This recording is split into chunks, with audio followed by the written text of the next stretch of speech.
সম্মানিত বন্ধুগণ, আসরের নামাজ পড়ে পার্কে বসে আছি, বন্ধুর সাথে গল্প গুজব করতেছি। ঠিক সামনেই দেখতে পাচ্ছেন একটি খেজুরের গাছ, কিন্তু আশ্চর্যের বিষয় হচ্ছে এই খেজুরের গাছটার দিকে যখন তাকাইলাম তখনই একটি আল্লাহর নিদর্শন দেখতে পাইলাম। সেটা হচ্ছে এই যে একটি, আমরা বাংলাদেশে সবাই জানি যে বট গাছ, খুব সুন্দর করে চারিদিক দিয়ে একদম বোঝাই যাচ্ছে না যে খেজুর গাছের সাথে আরেকটি গাছ, কিন্তু কত সুন্দর বোঝা যাচ্ছে ভাই ভাইয়ের মতন মিল হইয়া। কিন্তু আমাদের সমাজে মানুষ মানুষের মধ্যে মিল থাকে না, হিংসা, রেশ, রাহাজানি থাকেই।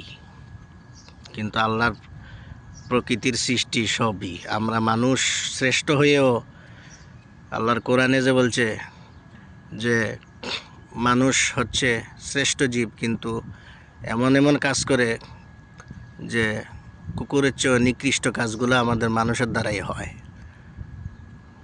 কিন্তু এই গাছ দেখেন কত সুন্দর আল্লাহর নিদর্শন দেখা যাচ্ছে, কতটা মিল, বোঝাই যাচ্ছে না যে এটা আরেকটি গাছের সাথে সংযোগ।